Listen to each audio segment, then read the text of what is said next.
Alors non, c'est faux.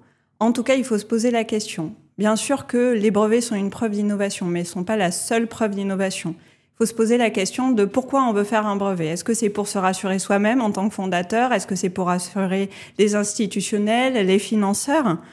Il faut se poser la question parce qu'on a tendance peut-être à célébrer plus l'intention en innovation, peut-être en France, plutôt que l'usage, la preuve en vie réelle.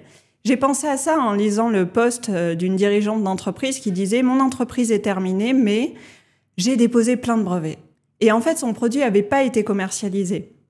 Or, qu'est-ce qu'on attend, nous, en tant que citoyens, des gens qui font l'innovation dans ce pays? On attend qu'ils nous apportent quelque chose, qu'ils nous créent de la valeur, notamment dans notre verticale, la santé, mais dans tous les domaines de la science. Et cette intention qu'on va plus valoriser que la preuve en vie réelle, on va faire la même chose dans la régulation. On va réguler a priori contre un risque qui n'existe pas, plutôt que de créer des cadres pour expérimenter de façon sûre pour le patient. Résultat, on n'a plus de preuves d'usage. On a fait de la règle. Et souvent, on s'en vante. On se dit, est-ce que c'est pas notre force d'avoir des règles très très dures, d'avoir plein de cadres administratifs très très forts? Et la question que je pose, c'est est-ce qu'en fait tout ça, c'est pas de la paralysie élégante? Et cette force qu'on se donne à nous-mêmes, est-ce que c'est pas une faiblesse? Parce qu'en réalité, ce qui est crucial dans l'innovation, c'est la vitesse. Il n'y a que ça, la vitesse, la capacité à exécuter très très vite et plus vite que les autres, surtout dans la compétition internationale. Sur la régulation, on voit qu'on se protège contre des risques qui en réalité n'existent pas ou qu'on ne connaît pas. Pourquoi on ne les connaît pas? Parce qu'on n'a pas expérimenté l'usage. Donc on ne sait pas en fait quel est ce risque réel. Mais on préfère réguler a priori quand même. Résultat, typiquement, en santé mentale ou en santé mentale appliquée aux femmes, si je parle de notre verticale, on a des produits qui pourraient aider.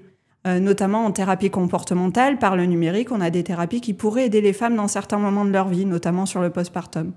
Et en fait, les réglementations sont tellement complexes que quand il faut 3 ans de trésorerie pour mettre sur le marché n'importe quel produit, en fait, soit ça décourage certains innovateurs qui vont soit ne pas faire, soit aller faire ailleurs, soit ça prend tellement de temps que pendant ce temps-là, un autre risque est en train de se matérialiser pour de vrai, qui est que, en fait, les femmes vont aller poser les mêmes questions, mais à ChatGPT, qui lui n'est pas régulé comme un dispositif médical, comme une innovation qui devrait être remboursée, par exemple, pour être mis à la disposition des patients.